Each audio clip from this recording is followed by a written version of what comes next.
Hi, everyone, and welcome to this second part of the series of really short talks. I want to call it conversations, but I'm the one who's speaking, so it's probably more monologue, but in a conversational style. Discussions about a number of dimensions, you may call it dimensions, or behaviors or characteristics, human traits, human behavioral traits that are so important in the time of crisis that we have to understand. And I want to share a bit of the neuroscience around this, the neuroscientific light on it. That is what we do at Neurozone. I'm Etienne van der Walt, neurologist and CEO of Neurozone. And what I want to share with you today is what we've learned over the past decade with working at Neurozone, looking at the high performance code. What is the behavioral code for high performance? And of course, high performance readiness. And in that sense, high performance readiness refers to resilience, because it's very much the two half moons of a full moon, if you may. A resilience has to be seen within the context, especially when we talk about resilience in living organisms, as a complex adaptation, the adaptivity and the capacity of beings, biological beings, to overcome threats, respond to them, learn from them, and then continuously overcome them. And then as you learn from it, you become better at actually overcoming challenges and threats of a greater nature, a degree, but also even from a psychological perspective of those threats that looks dissimilar in nature, simply because we are so complex. So this idea of resilience is critical, and very central to the idea of resilience. We can understand that skills and knowledge and capacity for innovation and learning and so on, they make a lot of linear sense, if you may. That this will help me to overcome the challenges by using those capacities and learning from it, and to be stronger and better to overcome challenges in the future. We also understand that if there's discipline and tenacity, that also makes a lot of sense. But what makes less sense are these so-called soft skills and characteristics that we often refer to in a world of so-called soft science. But we know today that it has a hard nose. And so what I want to really discuss with you today are these soft components, so characteristics, which have got a hard nose today in science. And I'm going to speak to you especially about one component, this part, and that is the social brain. So talk about how the brain develops, actually builds for us throughout life almost, to ensure that we are socially safe. Now, social safety is not the same as psychological safety. Psychological safety refers to the capacity, or if I say capacity, maybe it's more your capability and ability to be able to safely voice your opinion in groups, in teams. And so that is psychological safety. But the idea of social safety is that we are safe within the social context, and have a sense that we have a belonging, and that we actually have safe, and we are not going to die. So our brains are archaic in that sense. Intricately connected is the individual and the group brain. And we know that from the anthropological studies that's been done, that if I don't have a sense that I belong within the group, in my tribe, in society, if you may, I will be very much threatened by a stress response driven by the hypothalamus, activating the whole sympathetic drive of our brain-body systems to try to actually get out of this place that I'm in, to make me have a sense of belonging, or to become safe again in another group. And the second aspect is this idea that we have to not only have belonging, but we also have to be entrusted. We have to be safe through trust and bonding. And that's a very different concept, very different concept compared to belonging. So let me for a moment share some thoughts with you when you think about how the social brain builds this bonding and belonging, and where it builds in the brain, and then how we build it throughout life. I'm going to share a model that we use at Neurozone with you, how we actually how the brain builds the social safety throughout life from birth to death. And if you look at the brain, the way it is beautifully colored in this particular picture. You'll see that the brain, just a few remarks about it. The brain works from basic to sophisticated. That's the most sophisticated part of the brain, solving our most sophisticated problems, the so-called prefrontal cortex.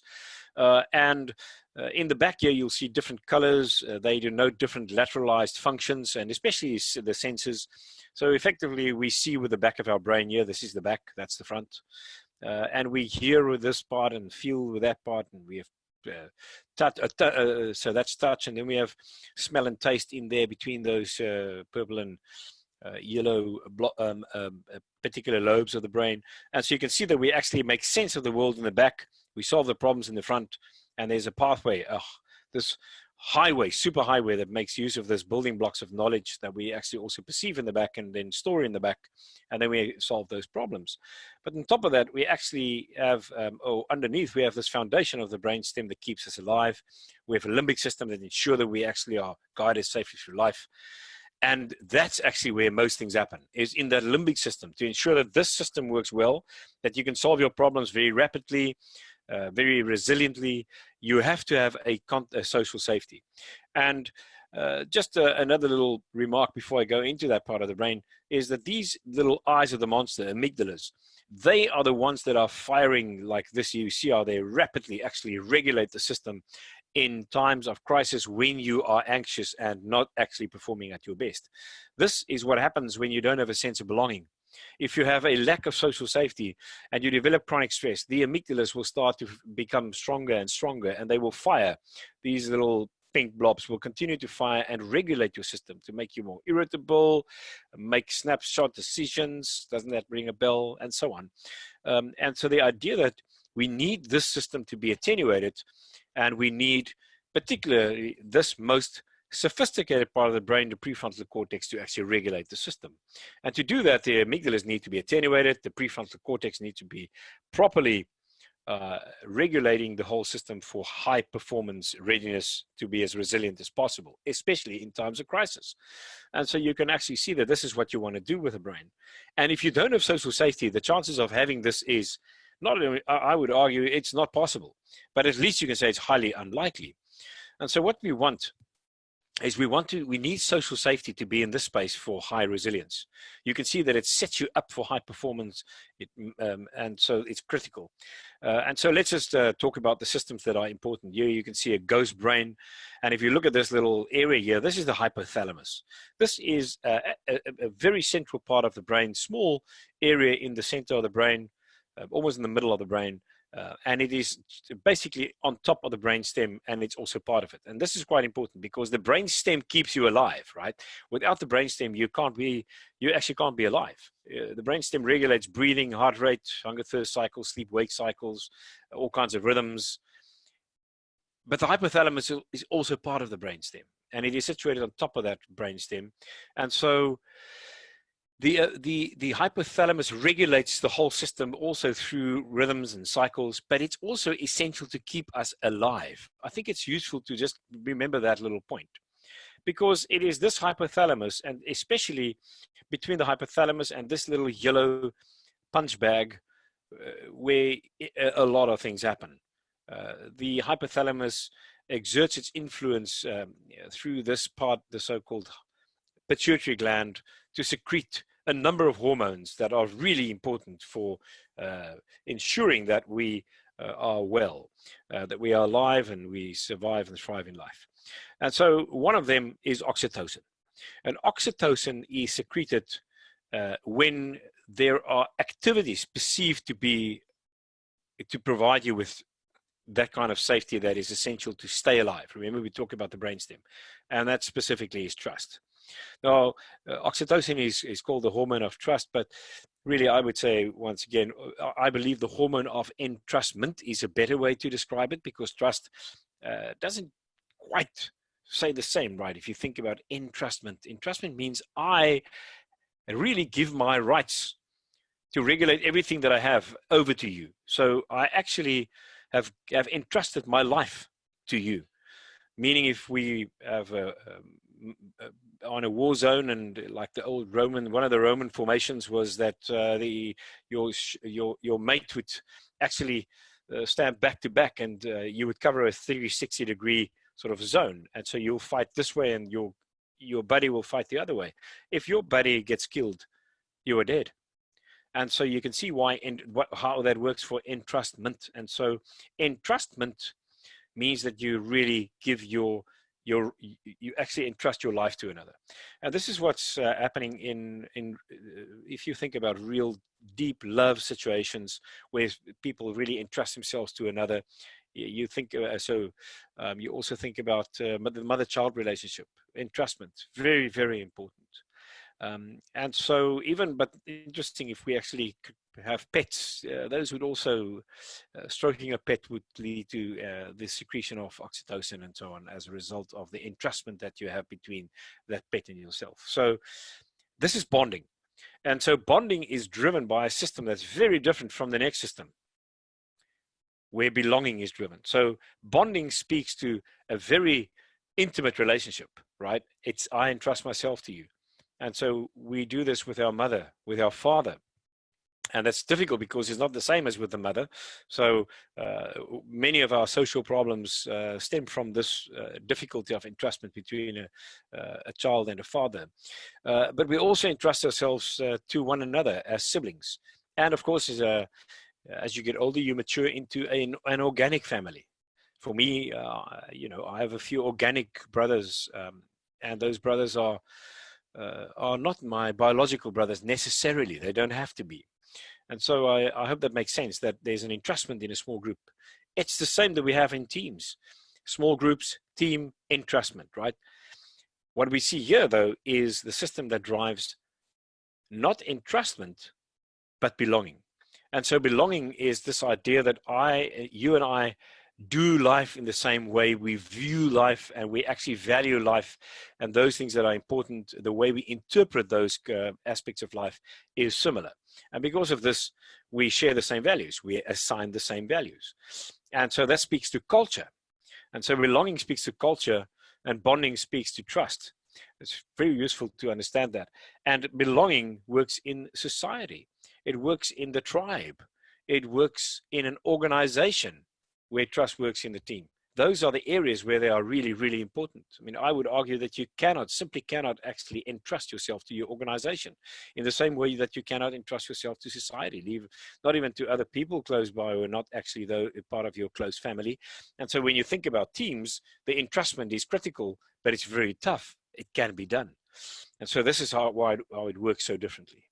And so in this system, what you see here is the amygdalas there, those little pink almonds, the seat of emotion, and you see these interesting C-shaped sort of pathways that go right to this turquoise blue blob right in front in the frontal lobes, called the ventromedial prefrontal cortex. And so these pathways are the pathways that actually continue to develop over time in our lives to ensure that we have a sense of belonging. And I'm going to try to tell you the story, how this develops from birth to death. And maybe I should just make one more remark before I get there. What you see here, these little demarcated lines, these are pathways that are all long neurons. So a neuron has a cell body here, and there are numbers of little cells, neurons here that connect, forming an intricate network. And then you have a number of those neurons with very, very long wires, axons, that actually have long pathways that and if there are many of them, it actually forms a white matter pathway, a bundle. It's called the white matter tract. And so these pathways is actually constituted by these so-called axons, and they connect to another part of the brain where you have another mesh of networks, and you can see how this all connects. It's quite fascinating. So those pathways in this part of the brain are they are actually myelinated. It means that they are insulated by something called myelin. It's a fatty deposit that actually builds this myelin around the axons. It's quite an amazing process that takes place, simply also because the myelination of these pathways here in this area of the brain, our current understanding is that arguably that's where myelination takes place the latest in your life, whereas certain myelination areas in your vision, in your visual areas, and the hearing parts where you hear and where you see, that myelination takes place in the first few years of life.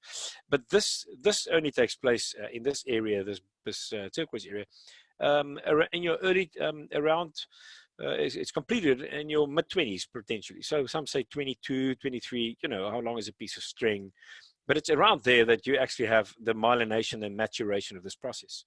This is also a top-down processor. It means that this area basically assesses risk, and then on the basis of the risk assessment, and it's going to be accurate, right, of what is my risk-benefit ratio in this scenario, it will enable you to make the right decision. But if it's not a good risk processor, you can actually make very risky decisions. And that is what happens when he's not well matured. And that's what I'm going to get to. So this is how the brain, in the model that we usually work with, develops from birth to death to ensure that we have social safety. And I'm going to take a few minutes just to explain that. It's actually quite fascinating. First of all, when we are born, we need a number of things to survive, to stay alive, really, if you may. One is I need to be fed. I need food. I need to be looked after by my mother. And so to ensure that that happens, I recognize the face and voice of my mother and vice versa. And those areas are developed, but with that comes secretion of oxytocin. And it starts right at birth. So oxytocin builds trust, entrustment between a mother and child. And later, of course, between a mother and a father and the siblings in time. And that doesn't have to necessarily happen. As I said, organic brothers and sisters are much more common than biological brothers and sisters, where you entrust yourself in that space to those biological brothers and sisters. It's much more likely that you will entrust yourself to a number of organic brothers and sisters, that handful of people that you really entrust. But it all happens because of oxytocin, and it happens. And so let's go back to birth. And so during that first 2 years, that's what you need. And you can stay alive because of that. What happens in the model, in the theory that we now putting to you, is that you now, at around the age 2, around the time, you start to realize, the baby starts to realize, or the young child realizes, hey, there's much more resources to allocate here. There's much more that I can allocate, and that I also need to be part of this growing circle of friends, which are my peer groups, or my peers in my peer group. And so this idea that there's something happening there that leads to what we call the terrible twos, where you say, hey, this is mine, it's mine, it's mine, but I don't have the capacity, I don't have the skill to actually allocate those resources, so I try to claim it with my capacity for bonding only.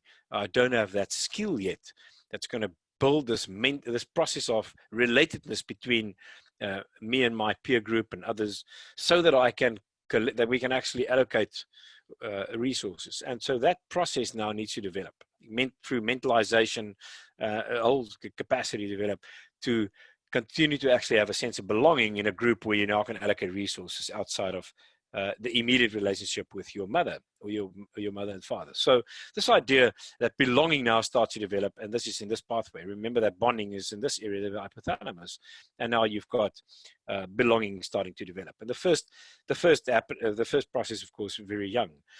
Now around the age of 11, 12, and maybe up to the age of 22 or so, something phenomenal happens. The individual, and this is the current thinking, the individual most likely unconsciously is driven to move out of this space of safety and to really explore the world at a rapid pace, at an accelerated pace, explore the world through curiosity, and to remain safe. And I'll explain that in a second. You still have to be exploring the world at a rapid pace, because at the current pace, up to the age of 11, 12, so on, you're not going to be able to accumulate enough knowledge so that you can make a meaningful contribution to the group to ensure your belonging when you are older. And so in this stage, these individuals now have to leave the house. They leave the safety of their family and they start to roam the fields. And the archaic brain wants you to do that. And the only safety that you find is with those other almost crazy ones in the fields who are also roaming the fields, and they are called your peer group. And so this is why you find your safety within the peer group, and your identity is now formed within a group of peers, because you are now exploring the world at a rapid pace. And to be able to do that, this part of the brain is not allowed to be fully matured, right? So these axons, these wires, are still not that well myelinated, especially not in this area, the prefrontal cortex or the ventromedial prefrontal cortex. In this, so your risk assessor, the top-down processor, doesn't work well. So you can actually really take on risks, and you can explore at a rapid rate. You can fail quickly, and your safety, as we said, in the peer group remains. And so this brain typically underestimates the risk and overestimates its own ability. That's the line for the teenager brain, isn't it? So the teenage brain needs to especially experience that they are roaming the field, they're outside of the house or the parameters of the house, and they are exploring the world with their peers, so that they can actually build up knowledge at a rapidly accelerated pace. And then in your early 20s, the myelination, this insulation is completed. And now you have a great top-down processor system that's going to continue to work better and better as you get older into your midlife. And this is now payback time, right? So this is now where you start to make a meaningful contribution. You have to make a meaningful contribution. So you have to have a sense of making a meaningful contribution to the group with your knowledge in your 20s, with your skills in your 30s, with your expertise in your 40s, 50s, 60s, and with your experience when you grow old. To share experience, so-called wisdom, which is a great leadership driving tool. But you can see how you then have to make your contributions through experience until the end of your life. And so now we've built the social, those important components of bonding and belonging. What are those elements that are essential, and how does it pan out from birth to death? It looks a bit like this. So there you see it. In your first 2 years, it's all about bonding. Then between 2 and 12 years, it's about bonding and belonging. And then in this teenage turmoil is teenage years, it's about bonding, belonging, and that's also established through a sense of identity with my peer group. And then you see the orange outer circle, where from 22 plus you start to make a meaningful contribution. You have to have a sense that you're making a meaningful contribution through knowledge, skills, expertise, and experience. And so the magic word here is sense. If you don't have a sense that you belong, or don't have a sense that you are making a meaningful contribution, even though you might be extremely meaningful for the world, your own system will revolt. Your hypothalamus will activate your system, and you will have a stress response, and can become chronic, and it will most likely be chronic, and then lead eventually to low resilience and low high performance readiness. So you need a sense of making a meaningful contribution in this age. It's more important than anything else apart from bonding. And of course, here it's about identity, and when you are younger, it's about belonging only, but not the meaningful contribution necessarily, because you're still learning. So you can see how this all builds and why this is so important. And so social safety is an incredibly important top-down processor. It ensures that you actually have the capacity for innovation and resilience, but it also works upstream. And so upstream, it sets us up so that we can be resilient and high performance ready and build everything else on top of that. Social safety is an incredibly important driver of resilience and high performance readiness. It provides the ecosystem within which, maybe even the ether within which you actually operate, and within which you develop your resilience and high performance capabilities, your skill set, your competencies, etc. And we are only learning about this continuously, and seeing so many new research flowing from this important concepts.